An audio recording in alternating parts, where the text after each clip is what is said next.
Welcome to Communion and Shalom. In this podcast, we are exploring how the biblical and historic Christian faith can engage sexuality, ethnicity, culture, and our local communities as we pursue the flourishing of God's kingdom. Our goal is to engage these topics charitably and with nuance.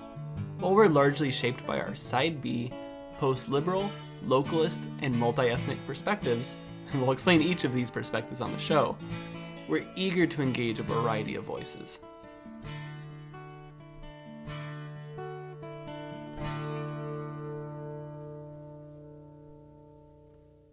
Hello everybody, welcome to Communion and Shalom. This is the first time that we finally get to record with another person. We said we like hearing multiple voices, and now we're actually putting into practices because we really do, and we're super excited for my friend Raye to join us today. So thank you, Raye, so much for being here. Such a pleasure. Raye is not only a friend of mine, but also has grown up in the PCA church. And right now, General Assembly has just finished up this week, which is the meeting of meetings for the Presbyterian Church in America, where all the churches from around get together and process whatever changes, anything that's going on. And the hot topic has been sexuality. There was a study report done on sexuality, as well as some overtures, some types of amendments proposed with regards to sexuality and ordination. So, Raye, have you been in a PCA church your entire life? Yes, I have. I grew up in one. I don't remember a day that I didn't know I was a member of a PCA church. How much were gender and sexuality part of the conversations in your churches growing up? Sexuality, not so much until I was old enough to know what it meant to not be attracted to your opposite gender, I suppose. Sexuality took longer to talk about, but gender was very important, I think, because it was very clear what gender roles were, and I knew from a very young age that only men preached, only men were ordained as teaching elders, as ruling elders, as deacons, and that women didn't fill those roles, and they did a lot of others, but just not those. And yeah, so it's always been a pretty essential part of my growing up in the church.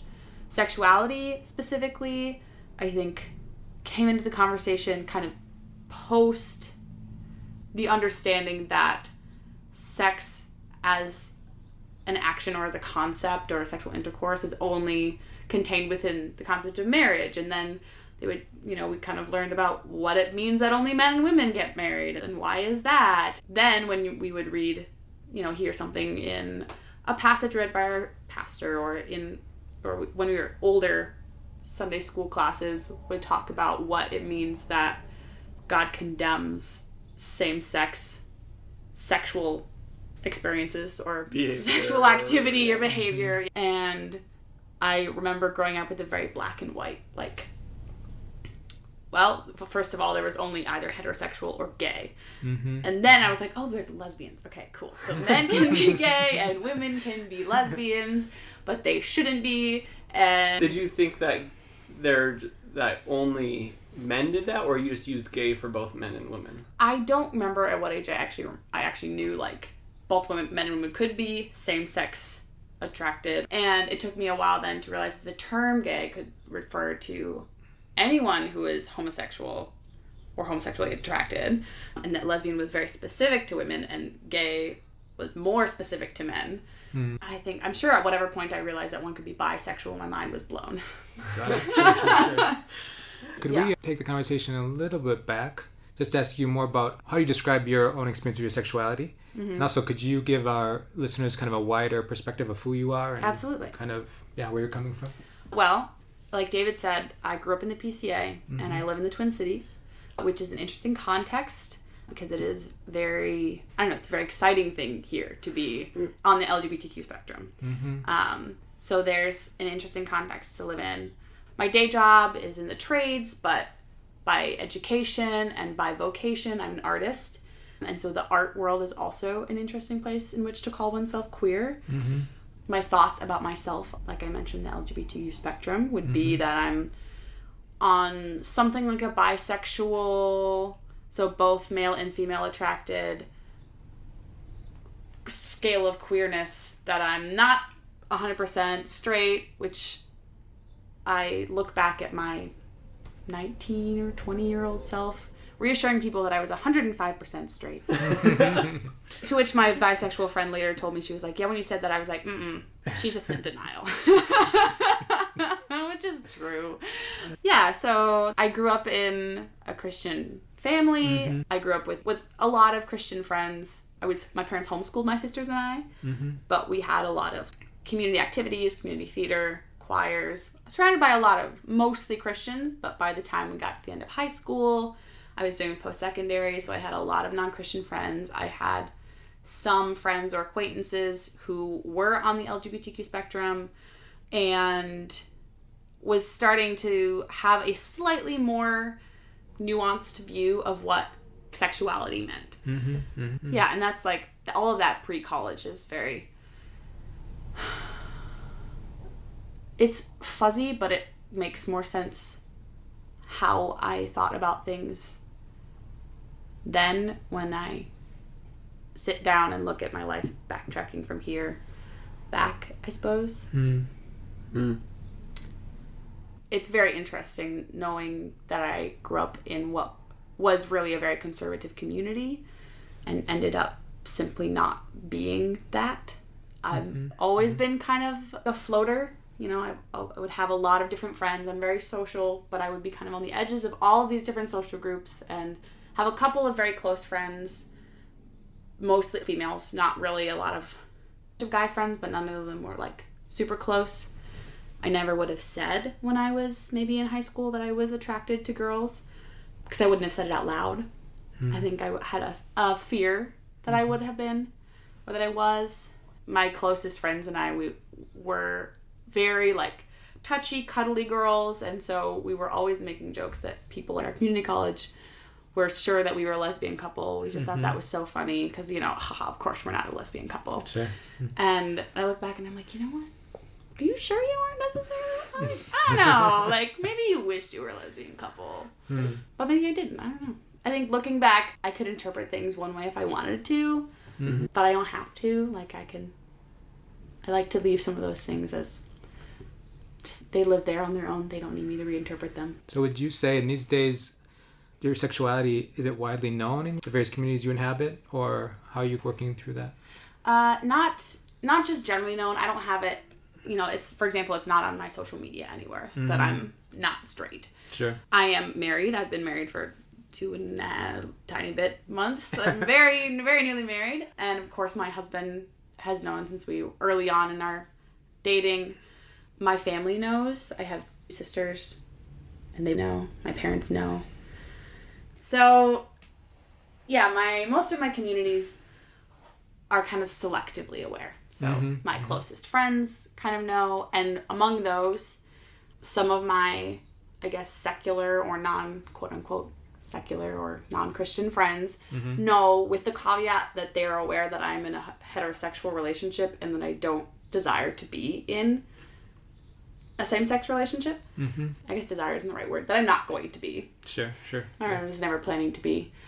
And some of my close Christian friends or like counselors know, and I have shared it with individuals, and I think all of my like small group from my church, but not other people in my church with whom I'm less consistently in community. People who I'm not sure would know that would know how to trust me with the knowledge that I'm queer. Because it is a strange thing for a lot of people to think about. Like, this person who I've known well, or this person I go to church with every day, is different than I thought that they were. And I think some people are like, oh, okay, that's fine. Like, I can wrap my head around that, that's fine. Or I can look at something in my life and be like, oh, okay, well, I have this thing about me that's like different, or this sin that is different, or this experience that is different, and so does she. But they're also, because it is sort of a church politics hot topic at the moment, and politically in general it is as well, but I sort of keep that to myself in terms of my larger Christian community. Yeah, and my larger family. Makes sense. I'm not going to tell my grandfather he's 96. I don't know how, that would go. Yeah.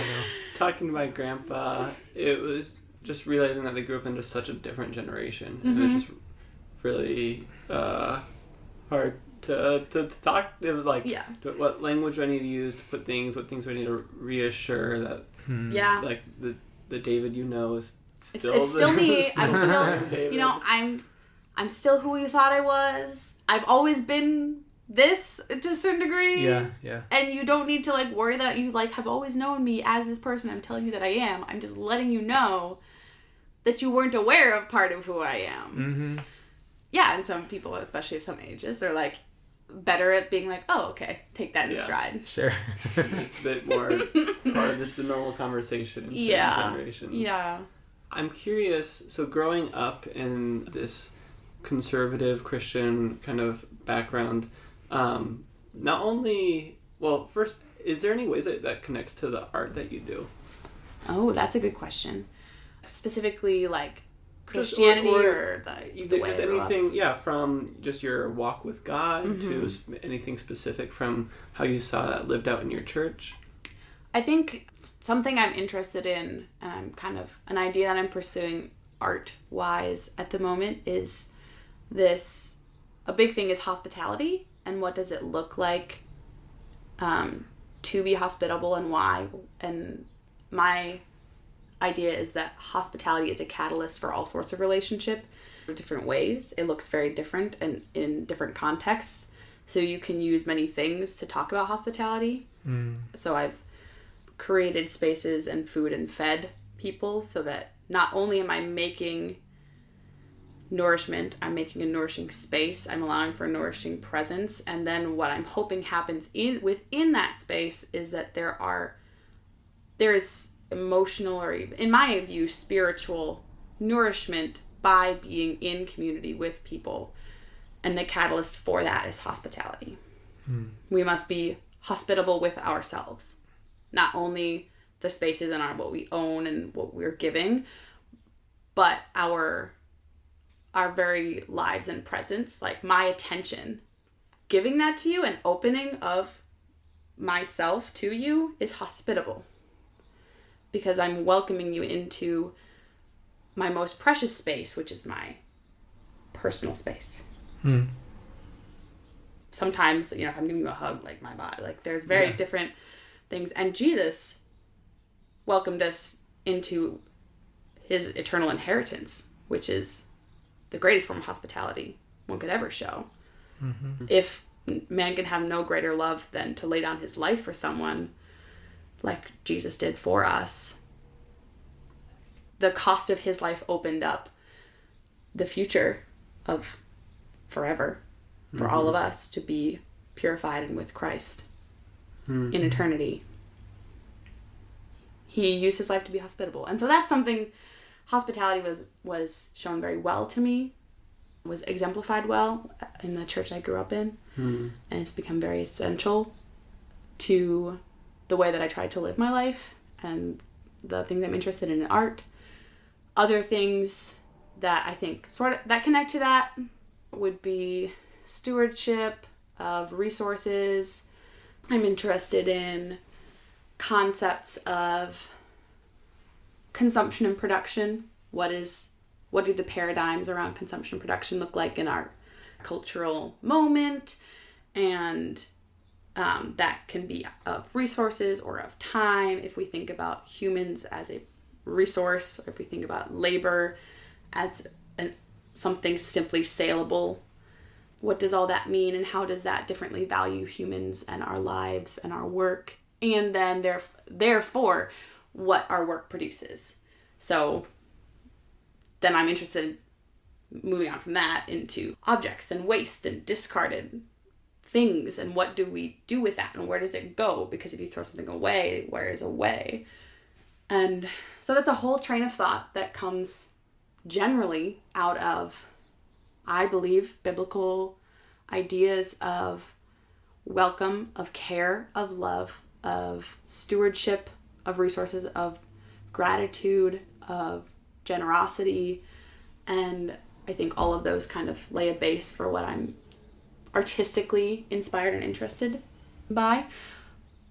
And then ideally, a hospitable space is one in which someone can come in to be safe and open themselves to being known. And I'm best known in spaces that are safe for me to be known in. So if we can use art to make spaces which are safe and help people to be knowable, and to give grace to people who we consider not knowable. So in your story then of growing up with a fairly, like, I guess what we talked about, you know, like you believed what the Bible had to say about opposite sex and same-sex relationships and how God designed our sexuality, and you have now found yourself in a God-blessed heterosexual marriage that is lovely and is still in its early days. Wonderful new honeymoon phase. It's great. Good to hear. I know some people who didn't get their honeymoon phase for a year or two. Oh, wow. Okay, well, I mean, that's not real. And so in what ways then has this kind of opening up about not being purely straight in your sexual attractions been in it just like what has that meant to you? Is it like, oh, like it's not a big deal whether I share that with people, or have you craved for people to create that hospitality for you to feel safe to open up? I mean, you hit the nail on the head, David. I do crave for people to be willing and sometimes brave enough to open up not only physical space, but a space in their brain or their heart in which I can fit still as my entire self.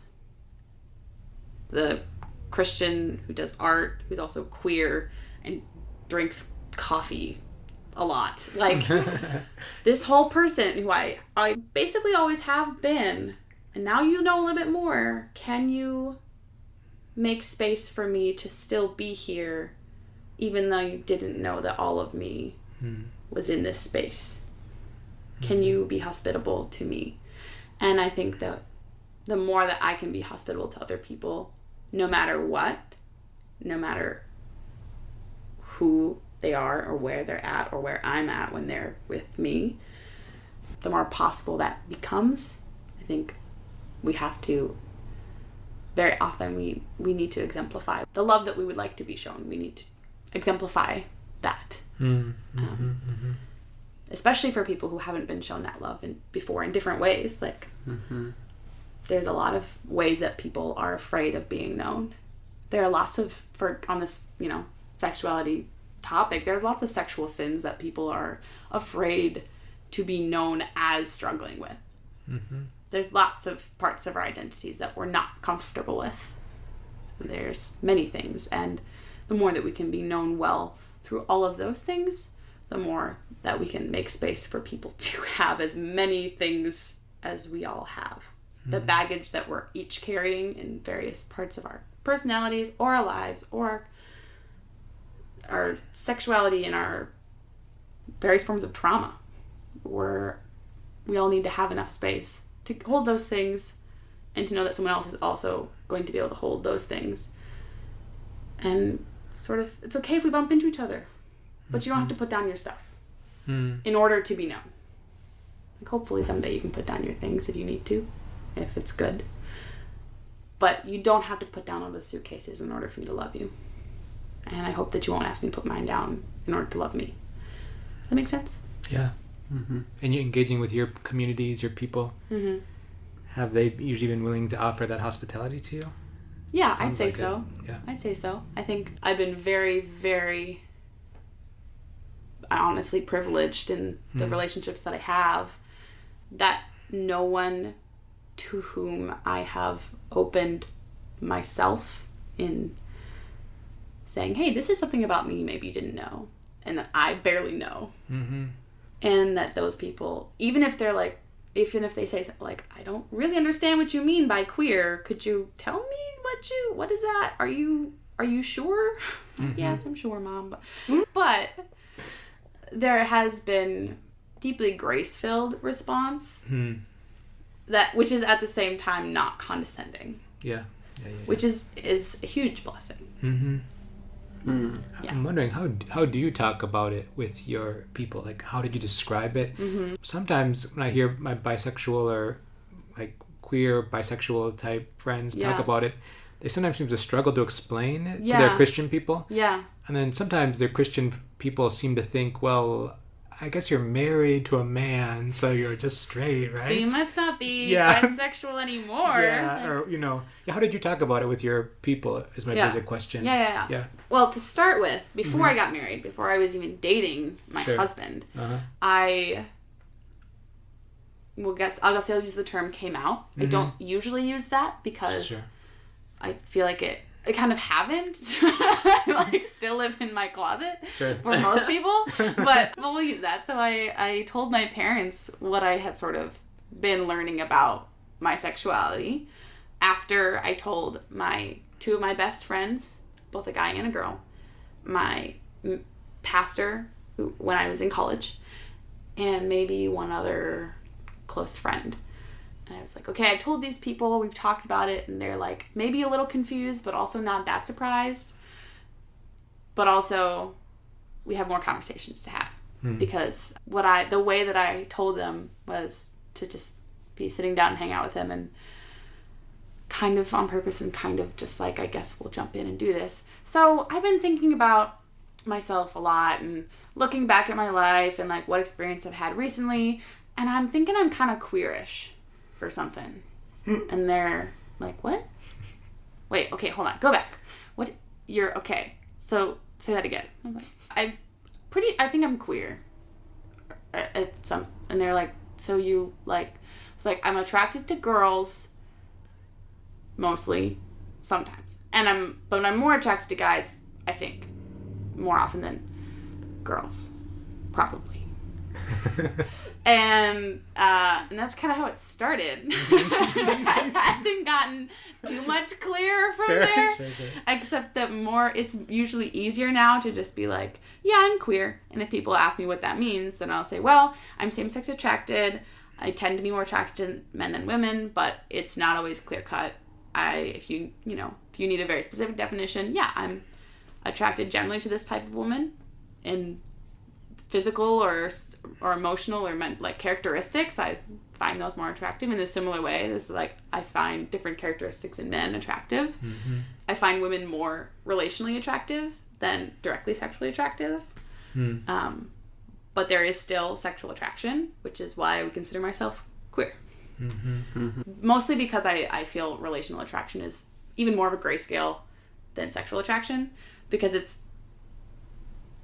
there's a less visceral description of what relationship means than sex. So that's a whole nother thing. But anyway, so that's kind of how I try to like hash it out now. It's also different if I'm explaining to a Christian that I am queer or a non-Christian that I'm queer.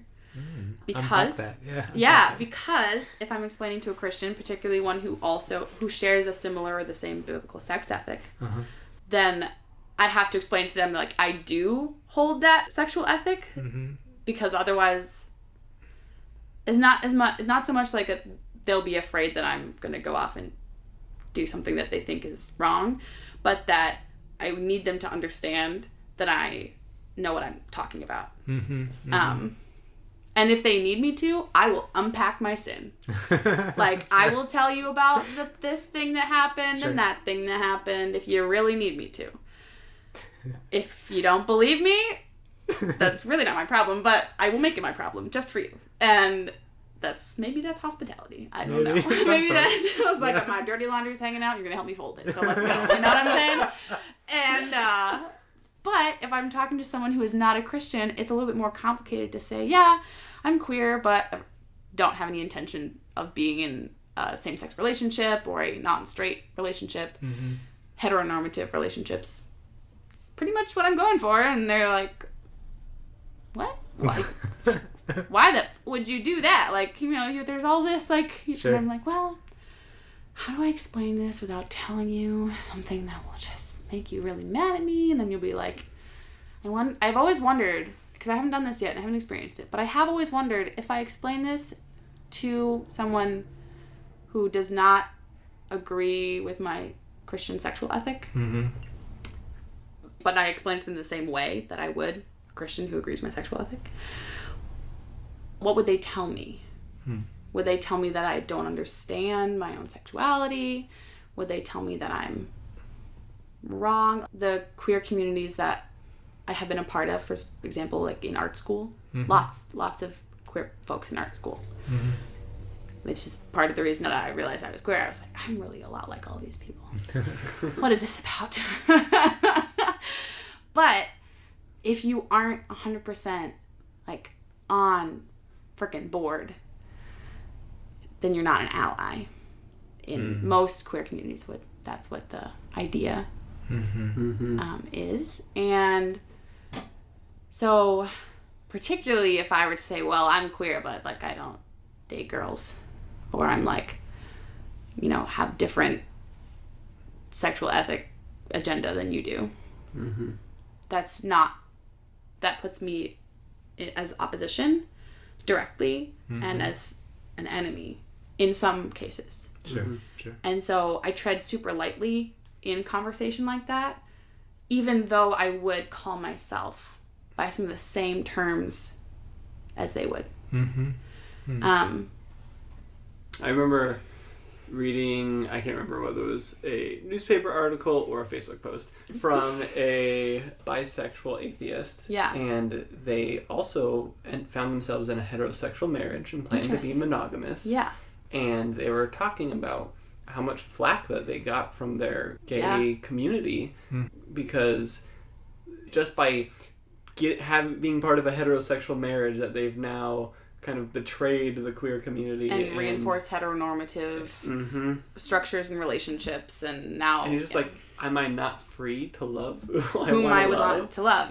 That's my, I guess that is my question, is am I not free? Actually, a friend of mine asked me, she was like, have you ever felt, not having had a relationship with a woman, have you ever felt that there was something missing, that you hadn't experienced something, or you hadn't had some relationship that was important for you to have? And I was like, that's a very good question, because we are created for a relationship, and to be in a romantic relationship is a wonderful thing. And to see someone who experiences same-sex attraction not pursuing that from a perspective that it's like, well, maybe it's fine, whatever. It is confusing to say, like, well, if you were interested in some girl over here, like, why didn't you just go after it? And it's hard for me to respond to that, even though I embrace a very firm sexual ethic, side B, that I was created for relationship, romantically or physically, sexually, with a man. That I'm not pursuing relationship outside of that. To explain how I see that as good, and I don't feel that I'm missing something that I should have. I feel, in some ways, I responded to her, I was like, sometimes I do feel like I'm missing something, but I don't remember what the rest of my sentence was to her, but now I would say, but I don't think it was a sexual relationship with a woman that I felt like I was missing. Because I wanted to be in a relationship with someone, more specifically a man, because that's what I wanted to want. But so to get to the end of this thought, what I'm missing isn't a sexual or romantic relationship. It is deeper communion with Christ and with fellow believers.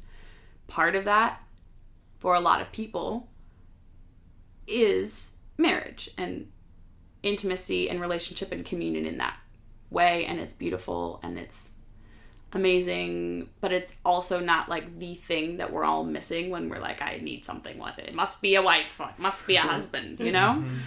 And so I think what I would love to respond to if I ever do have a with, what I'd love to respond with if I ever do have the conversation with someone who is or is not a Christian and doesn't agree with my sexual ethic and my choice to marry a man whom I love. I would like to respond with, but I wasn't missing any of these human relationships. That's not some missing piece that I was trying to find, and I just needed to find the right one no matter who they were. But I was designed beautifully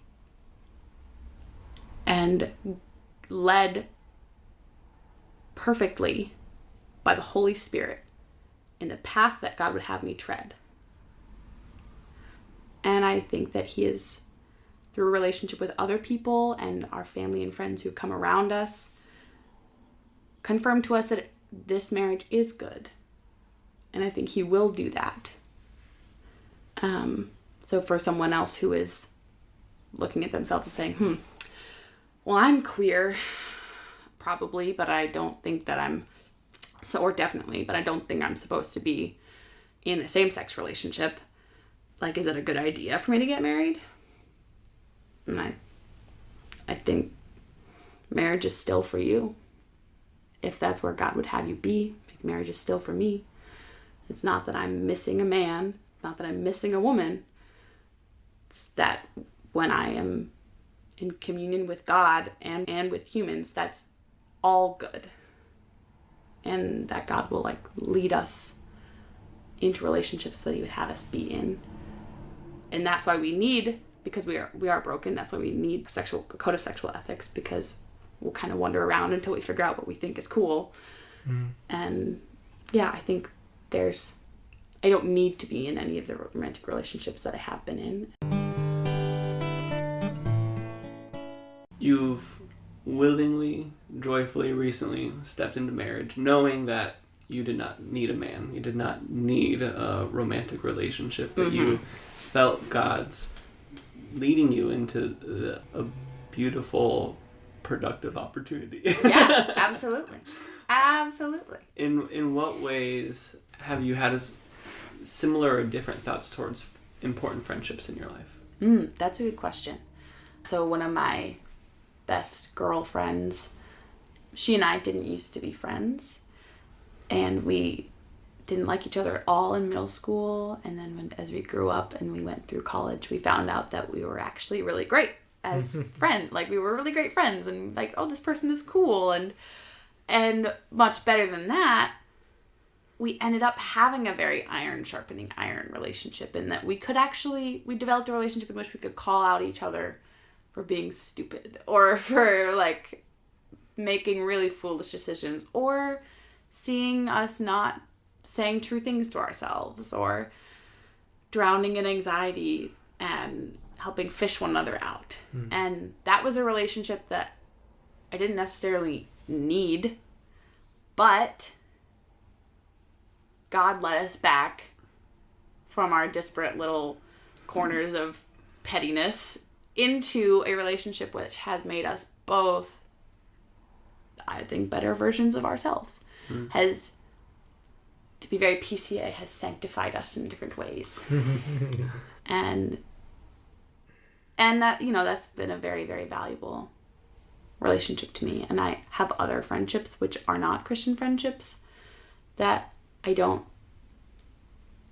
have to have this particular level of intimacy in a friendship, and in fact has been sometimes a struggle with sexual sin, being in relationship with a woman to whom I am sexually attracted and romantically attracted. But there is, in our relationship, greater value than the romantic or sexual attraction. Not just because same-sex attraction is not how I was designed by God, but because there's more to our relationship than that. It's not just that, she doesn't have to be, needless to say, she doesn't have to be a Christian to be wonderful and valued and a valuable friend, an amazing friend. Before my husband was my husband, he was my best friend. And No, we weren't friends before we started dating. We started dating, and then I realized that we were really good friends and I should definitely marry him. But most days, he's my friend first. Because that is the basis of most of our relationships, is filial love.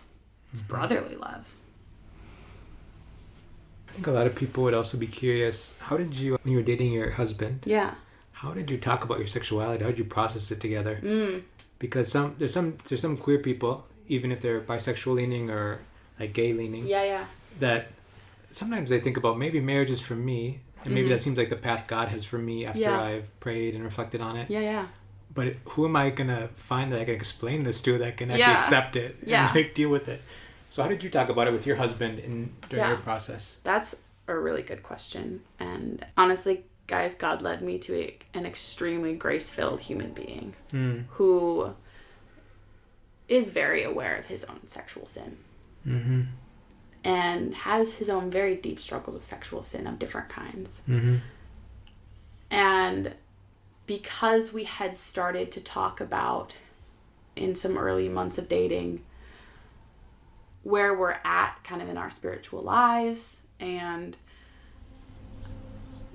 started to like scratch the surface of what we're actually struggling with in our lives, what has been a barrier to spiritual growth, or what is shame dragging us down for. We ended up talking both about his sexual sin and mine. And I, after several conversations just about kind of generally referencing things that we were struggling with without being specific enough to, name each of our sins, I decided that if I was going to continue dating him, I needed him to know what specifically I consider a potentially sinful leading of my identity, and I mean what had come of it before, because actual direct sin had come of it before, and so I needed to tell him that, because some people don't know how to process that. And I mean, I can't really blame them for not knowing how to process it, because it's not in their version of normal in their mind. And so it's very different. I make a distinction between like despising someone for being sinful in a certain way, or despising someone for being homophobic or xenophobic towards someone who is different than you. I draw a line between that and just not knowing how to interact with something and someone. And that is okay, because that's growing and that's important. And I was like, I told myself, I said, if he doesn't want to be in a relationship with me, it's okay. I wasn't in love with him yet, so it was less of a big deal. But it was also like, you know what? I was nervous, but I was like, I'm not going to feel horrible and rejected if he doesn't want to be with me. Because maybe he's just not at a point of maturity that he will understand how to handle it. And that'll be okay. Because I don't have to be in a relationship with him. Something we've talked about a lot. It's like, we don't need to be in a relationship, but we are enjoying being in a relationship, so let's keep doing it. And so I talked to him one evening. I said, I need to tell you something about myself, and I couldn't really look at him while I was talking about it because I felt so nervous. So I was just at the stove, like cooking, like mad. And I said, well, I'm, kind of explained to him in the roundabout way that I've been explaining to people for a while, which is I'm queerish and I have thoughts, and there's lots of and I's when I would try to talk about what I was experiencing or feeling or what I had kind of learned about myself. And he stood there very quietly the whole time. Just very intent. He has a very intent gaze. He just looked at me and nodded. And when I was done, I said, and I understand if this is too much, if you don't know how to handle this. And that was something that was very important, was for me to reconcile with myself that if it was too much for him, that was okay. It's not that I am too much or not enough. There was not a problem with me. How he felt about my self and my sin and my relationship with Jesus does not define any of those things that's about him. Hmm. So that was something that was important, was I had to reconcile myself with that, because I was going to go with the truth no matter what. Mm-hmm. And when I was done, he looked at me and he just pulled me in for a really deep hug. And he said, I'm sorry that it's been so hard. I'm sorry that you've had to struggle with so many different things. That's really tough. And I said, do you want to talk about it? Do you have questions? Do you want to talk about it more? And he goes, I think I'm good. Like, no. He's like, I got stuff. You got stuff. It's all right. Mm-hmm. We can keep talking about it if you need to. Hmm. Guess I'll ask you if I have a question. And that was it. That's really sweet. Yeah. I was like, I'm not going to give you gruesome details, but there's real sexual sin there, man. Like, give you a date, time. He's like, okay. Sure. Mm-hmm. He's like, he said, I have stuff too. Mm-hmm. And I don't know that other relationships I would have had would have been good anyway. So I can't really say that, but anything about that. But I had never thought that I would be in a relationship with someone who would be so willing to take in stride that my sin was just sin, like their sin was just sin, and that who would understand that I could feel so much shame and that they could also feel so much shame, that they didn't need to like add to mine, and vice versa. Mm-hmm.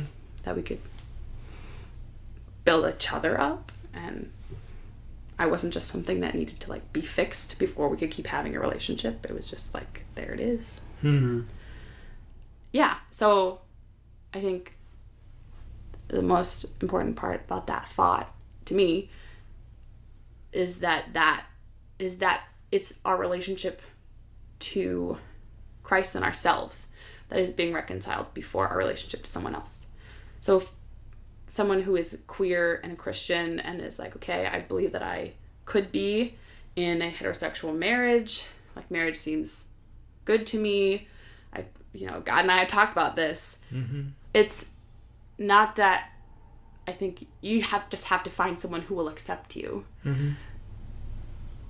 It's that if you've accepted yourself in someone and you love someone and they love you and you both love Jesus, then they probably shouldn't be questioning whether or not they should be in relationship with you because of a form of sin that you struggle with.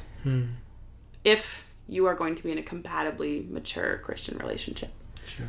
I can't say that that's across the board true, but that was what I felt with my husband, was that we were each at a point of grappling with our own sin, our own relationship with Christ, that we didn't need to question each other's viability as a spouse because of a particular sexual sin. An emerging conversation in the Side B community is to think about, are there goods in our sexual orientation? Yeah. Even if we might say there's something that's fallen, something that's disordered, something that somehow misses the mark. Some of us have experienced people who really just say like, oh, you're horribly broken because your sexuality is like this. Yeah. You are disordered. Yeah. But I'm curious, how do you process that in your life? From your orientation, your sexuality, have there been gifts in it? Are there goods in it? Oh, yeah. Yeah. What does that mean to you, and how do you think about that? Yeah, that's great, because I think that there are goods and gifts in the way that I think of my sexuality most often, I think, as being a way that I process the world more than specifically whom I am sexually attracted to. Mm-hmm. So the part that is sinful is that I want to have sex with women. Mm-hmm. I'm not designed to do that, and God says don't. So that is sexual sin. Sure. Other parts, and I'll illustrate this with an art theory concept and try not to make it too arty, is the other part is a queering of perspective. The concept of queering within art and just generally in the world. But queering is to take something and turn it off its axis and look at it from a different view, and now it's like a different version of itself. So like if we think of heterosexuality as the normal, then we turn it and it's queer, so it's not heterosexual. So I think of some other concept as the normal, and then I turn it and I have now queered it. Mm-hmm. That's sort of the concept. And so I feel often like I look at a lot of life through a queered window. Yeah. Which is, I think, is more fun. I mean, I think it allows me to be more open to other people's perspectives. That instead of having to turn someone else's, if you can't see a picture clearly, you like move it around. Mm-hmm. But what if I put the picture on the ground and I like lay it upside down so that I would change my perspective so I could see it more clearly? Sure. And I think, maybe I just lay upside down on the floor more often than other people. Mm-hmm. And that's how I would describe my sexuality. Wow. For anyone who's listening and that was confusing, I'm very sorry, but maybe try it yourself. And I don't know, I think it's much easier for us to talk about and think about something like sexuality in very black and white terms, which isn't to say that there isn't objective truth. Sure. Mm-hmm. But if something, for example, sexuality is a spectrum, which I think, as far as I know, Side B, we talk about that a lot. Totally. Like maybe a lot of things are a spectrum. And we sort of have to look at them more creatively. Mm-hmm. And you mentioned before, how do we even put words to or understand relational attraction? Yeah. In the ways that we're attracted socially, relationally, emotionally, psychologically, intellectually to different people. Mm-hmm. And that there can be gendered components to even those different types of non-sexual attraction. Yeah, I would say. And obviously a lot of other personality components to that as well. Yeah. And so just in a lot of ways there are certain things that have certain God-designed boxes that maybe they fit in, but sometimes we over-define God's boxes. A lot of Jesus's interactions with the Pharisees are about God giving a law to say this is good and this is how you love me and love your neighbor, and then the Pharisees draw some extra boxes in there to really make sure that they're doing the right thing and they can make everybody know about that. Yeah. And so that bent to want to turn things on a different axis, see it from a different angle, and maybe question the unthought through boxes that are put up. Yeah. It seems to be both a gift of being queer and being an artist and the various intersections that may lay between them. Yeah. I think both of those things were developed a lot in art school. So we mentioned originally the Presbyterian Church of America is currently there's church politics around this topic. Yeah. Yeah. How has that impacted you in your recent life? You narrated your previous life, so you kind of get that, but your recent life, how has that impacted you? How do you feel like you fit in these conversations or not? Yeah. Well, for anyone who's listening who is in the PCA, you know how the, of course, structure of ordination that I talked about earlier works. Yep. But, of course, PCA doesn't ordain women. Ordained roles in PCA are deacon, elder, ruling elder, teaching elder, so that's pastor and your other leadership. And women, of course, aren't in those roles. So I'm not. I teach Sunday school in my church to some older students, which is fun. And as I've heard more about what's happening in General Assembly discussion, I have had the concern that there will be, because women in the PCA are already not in positions where we have a strong voice in what's happening in our churches, it's very easy for us not to have a voice in what's happening in our churches. We just have a less direct way of influencing the church. I think that makes us very creative in different ways, probably. But more specifically, once we remove leadership viability from someone who is same-sex attracted, that makes women and same-sex attracted people who are already in kind of almost a second-class place in the church, which isn't to say of doctrine that it's supposed to do that, but effectively we use it that way very often. It's easy to do. Especially when not intended, actually, I think.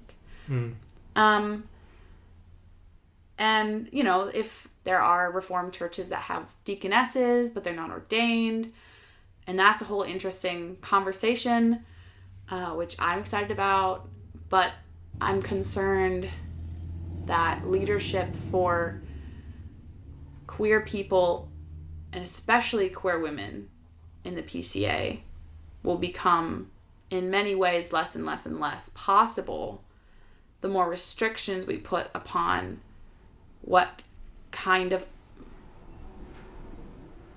sin can you commit and still lead, or what kind of personality or characteristics can you have and still be a viable leader. Or also, there are no women at General Assembly talking about this directly. So that, you know, that's a question too. I mean, do we have avenues, like safe and good avenues for, again, especially queer women in the PCA, because there's not out as many of us. And then, of course, queer men. To have a voice in that conversation in which, like, the way that we get to interact with our church is determined. You know, there's a lot of nuance there that I don't quite know how to vocalize, to tap into. You know, there's enough, like, how do I think well about my relationship with my church as a woman who is not going to be an ordained position, and where do I fit in the structure well, and what part of the church is shaped by my voice and my presence and other women, and like how, you know, there's beautiful things that we do and we can do in the ways that men and women in the church can and will work together. But I think it's easy to say that something or someone shouldn't be at the table and talking in the general conversation when none of the like restrictions applied to people who are already talking. Do you know what I mean? Like, if all of the, or most of the men in General Assembly are straight men, like, does that make them more worthy to make a decision than queer men? If one of them struggle with same-sex attraction, will he now not be able ever to confess to his brother his sin? Or see what potential beauty lies in himself that simply sees the world on a slightly different axis? I don't like to think about my concerns as fear, because I think to give in to fear is to start to say God is not in control of this, and that I need to be, or I need to determine how it's going to go. I like to determine how things go. I'm kind of a control person. I like that. But it is very easy for us to set ourselves, groups and individuals, as the decision makers for everyone, even if we don't understand what everyone means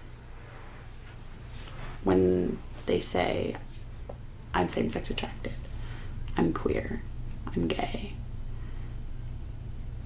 I love Jesus, I believe Jesus is the Son of God, and the gospel of grace is true for me and for you when you are in Christ. I also believe that I was designed and created by God, beautifully and wonderfully, and broken by sin. And that part of this, which I understand in myself as queerness or gayness, is sin. And there is some part that I don't understand quite, but doesn't actively sin. And I think that I should have something to say. But it's hard to say something when you're not allowed to talk anymore. And it's easy to stop someone from talking when you are afraid of what they'll say rather than willing to listen to it. I guess that's my concern. Yeah, it'll be really interesting to see the repercussions, because there's the, maybe the direct things that certain people are trying to aim for or hope for, but what are the unintended consequences of what is the collateral damage of culture creation that could reinforce homophobia rather than just reinforcing biblical doctrine. I like that way of expressing it, David, is what is the collateral damage? No matter what good intention, Bible adherent doctrine we're trying to say, this is how it should work, we think, because of the way that the Bible expresses things. Good. Great. But what's the collateral damage that might not be following what is biblically true if we make decisions that maybe discount someone else's value in a lot of ways? I mean, I could imagine that if this went through, we'd lose some elders. Yeah. I guess it's the uncertainty that makes me concerned. Because there's a lot of uncertainty for, like, queer people already in the church. Yeah. And so when there's more uncertainty, we're like, ooh, yay. Yeah. I'm out of the Anglican Church, and we just talked about the Anglicans are going through something similar. They did it the past year. Yeah. So I'm just saying it makes everything more uncertain for queer people when it's already uncertain. Things just get compounded, basically, and you're like, what? Where do I fit now? What do I do? And I want to trust the people who are in leadership in my church. Yeah. I want to trust you to have my best interests at heart too. But I also don't want to just be like the sideline. Yeah. Like, well, you'll be fine. Like, well, maybe I won't be. One thing we talked about in our Anglican episode is that, which may come out after this or before, it's not sure yet, but we just talked about they didn't really center side B queer voices in their decisions.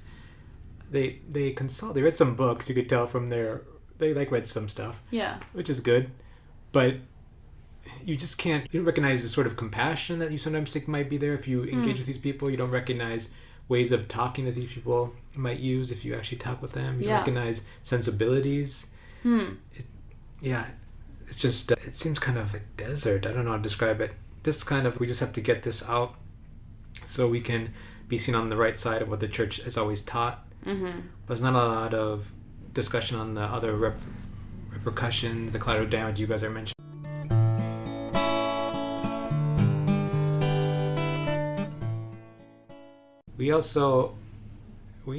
I see side B as existing. We exist side Y, maybe side X. We also exist between side A, the affirming wing. Yeah. So I wanted to ask you, how about, so you mentioned kind of your church context, but I assume you also have side A friends in your life. Very much so. And I'm just thinking, David, Frank, and I, we have some mutual friends who are side A, and kind of they're kind of upping the ante in some conversations that I've been having with them about, like, why are you doing this? I think this. I don't think you're right. I don't think you're right because of these reasons. So I'm just curious, Ray, how have you been engaging you mentioned a little bit, but your side A people. Or maybe you mentioned your secular queer friends, but your side A friends, how are you engaging them around these topics these days? Yeah, I think as gently as possible. And part of that, I think sometimes the more social pressure mounts, the more I sort of I don't want to hold on to a conversation so tightly that it'll blow up in my face. Sure. So I want to come to a question, or like my friends who are side A, and come to them and say, this is what my conviction is. Like, I'm not just, this isn't a politically motivated conviction. This isn't something my parents taught me. This, this, I have read the scripture. I have talked to many people. I have searched my own heart. I have prayed. And I know that you have too. And I think the last thing that I want to do in my conversations with my friends who are side A is to discount how much they care, how important it is to them, how much they've talked or read or thought or prayed about it. At a certain point, I pray that in speaking truth with love, I still won't offend anyone deeply, because I still want them to be my friends.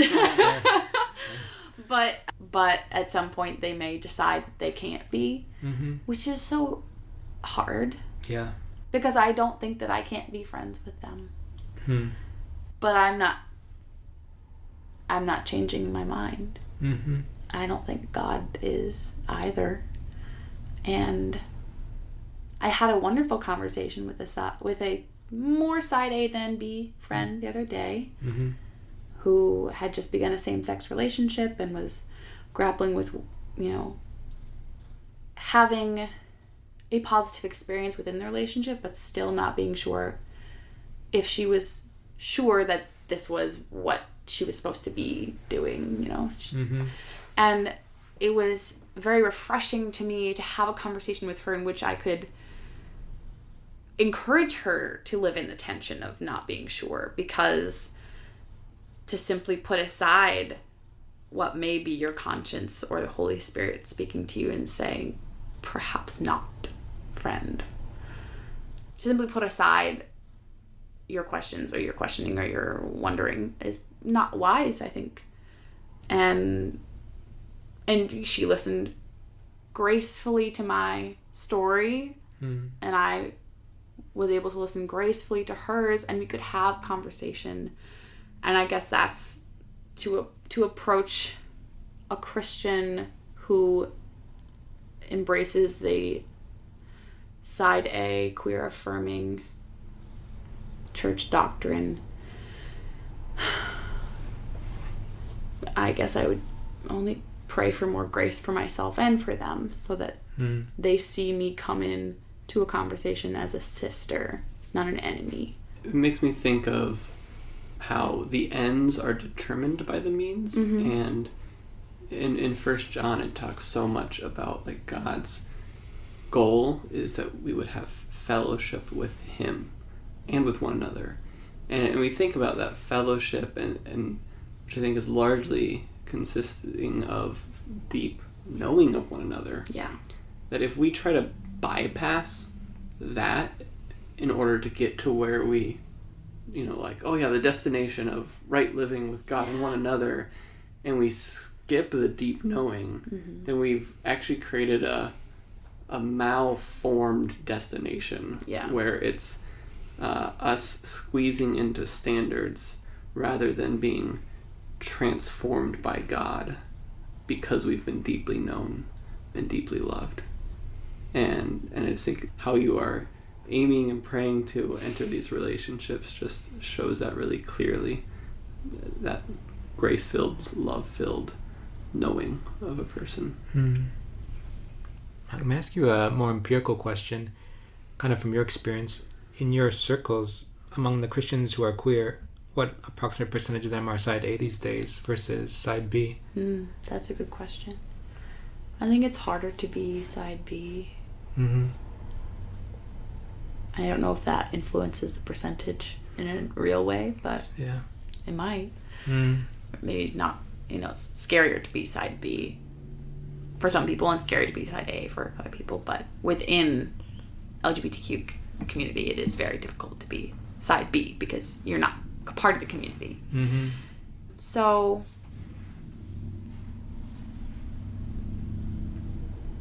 I don't know if I could put a percentage on it.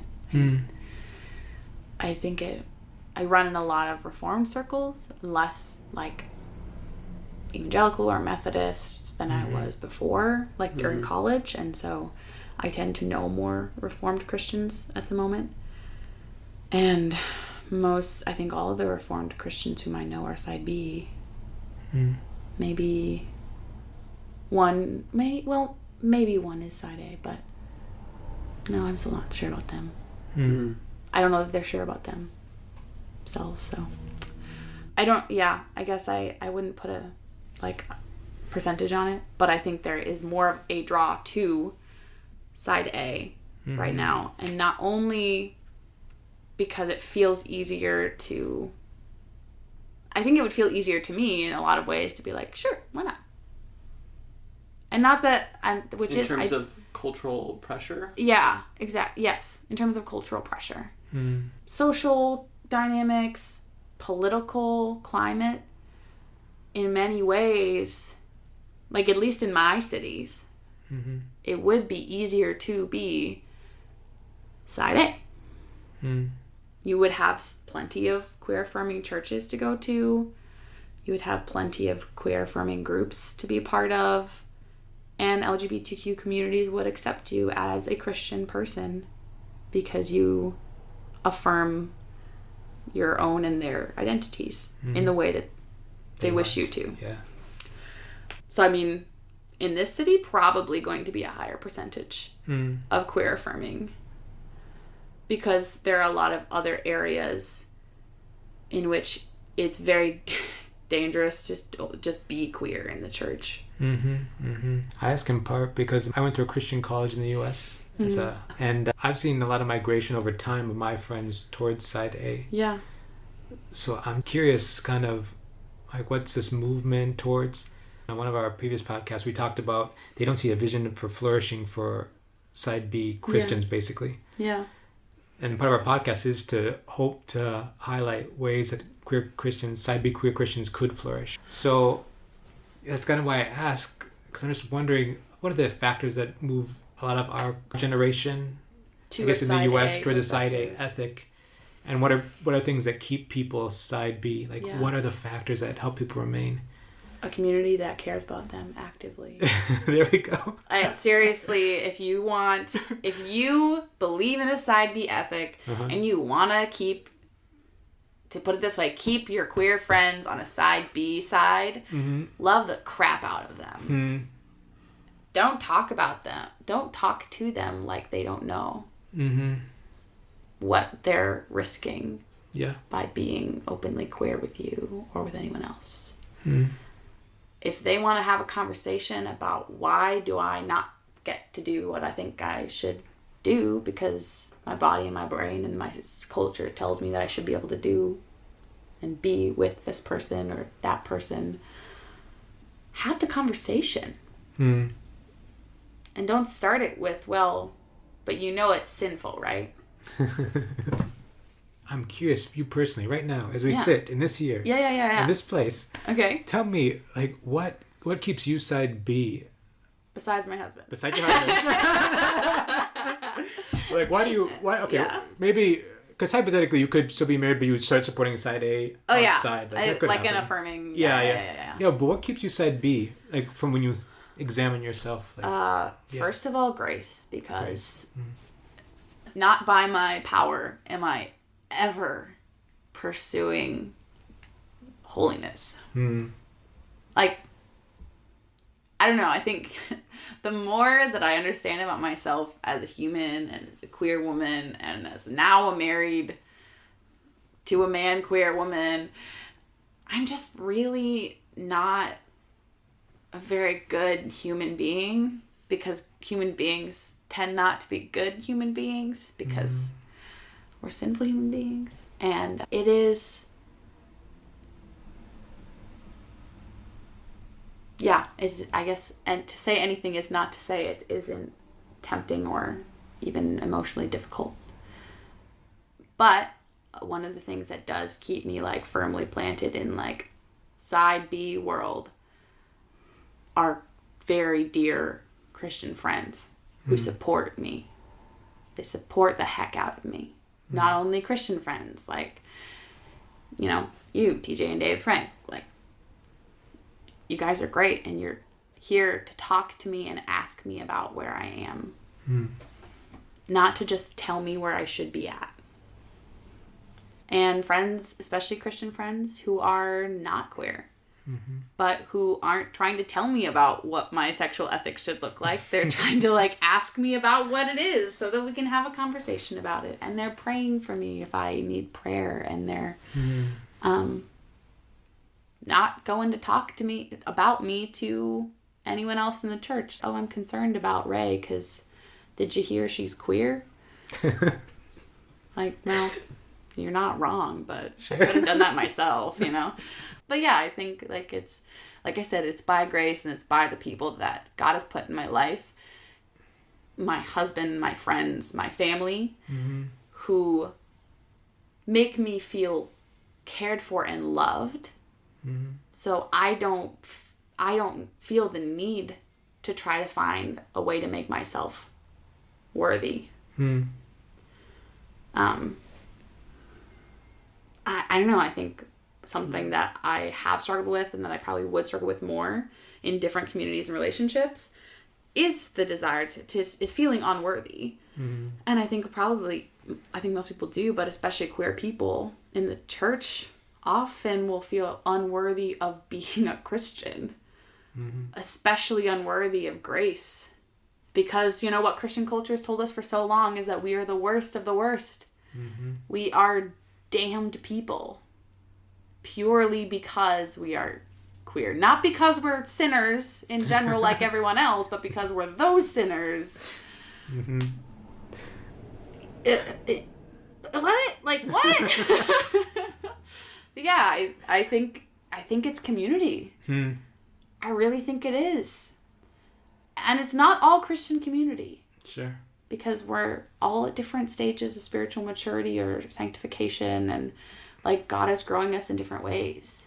And in different areas. Like there are other people who are more spiritually mature than me, but I don't think that they would do well if they knew that I was queer. We'd have to talk about that because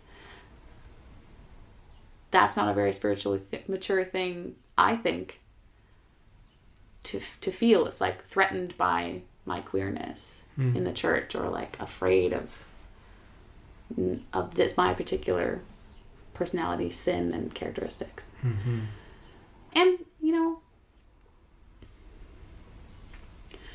I think a lot of the side B people I've talked to are just more willing to like have a grace-filled conversation. Oh yeah. I think they don't see people from side A or who are even homophobic as particularly threatening. Like, not concerning or scary when someone like might hate you because you're queer, but also like, I believe that this is how I was created by God. Sin isn't going to change that. How the world turns and shifts and our vision, queers, isn't going to change that. And I don't need someone else to redefine what I believe is a beautiful design so that I feel worthy enough. Sometimes I wonder, is side A just a way to make myself feel more worthy of love? How I want it to sound or feel? There's many possible reasons someone would embrace a side A ethic, but I don't know, I think I'm continually convinced that it's not true. That there's something empty in it. You know, that it's seeking, you know, to continue knowing Jesus, but it also will not fill you further with the Spirit. Yeah. And I've pursued it myself before. Wasn't great. Because I was convicted that it was not true. And God continued to convict me that it wasn't true. I can't look back at that and be like, well, I just wasn't the right person. No, you were very legitimately and strongly convicted that you had sinned.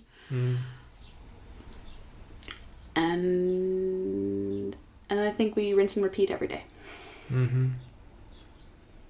By we, I mean the Holy Spirit and me. because...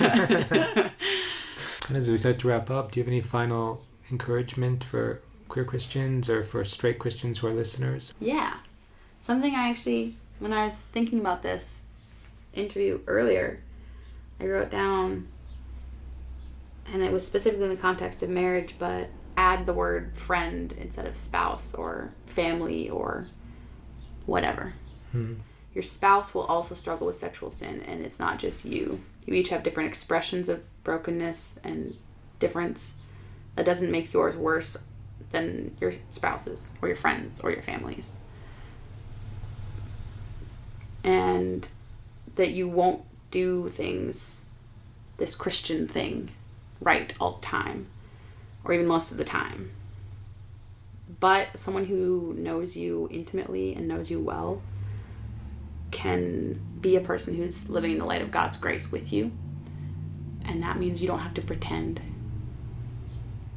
So straight Christians who don't know how to handle this queer Christian family member or friend or question, you're not wrong for asking, what does that mean? It's not bad to ask what do you mean by being... queer people will make jokes about it because it's funny because everyone asks. It's only funny because everyone asks is what we mean. Yeah, it's true. But it doesn't mean it's bad that you want to know, right? No. It's okay. Yeah, it's okay. It's okay. If you don't get it, we'll be happy to explain it to you. And as much as we know ourselves, because we're still figuring it out. Yeah. And that's part of what sanctification means, I think. And queer Christians, please know you're not doing this thing alone. You're really, really, really not. And if you decide to get married or you decide not to get married, you are so worthy. You are so worthy of love. You do not have to go find a person to tell you that. The Holy Spirit indwelling in your heart will prove it to you the way that no human being can. We love you. And more importantly, Jesus loves the crap out of you. And maybe it's time for you to lay on the floor and look at a picture upside down instead of trying to turn the picture around. See what you can do with it. You know what I'm saying? Queer people. Yeah. That's my hot take, everybody. We love you, Raye. I love you We're guys. so honored by your time and your sharing. Thanks for muddling through it with me, man. Thank you. Well, I think this was a great episode. We were really happy again to speak with Raye. So, thanks everyone. Yeah. Bye, everybody. Talk to you later. Bye.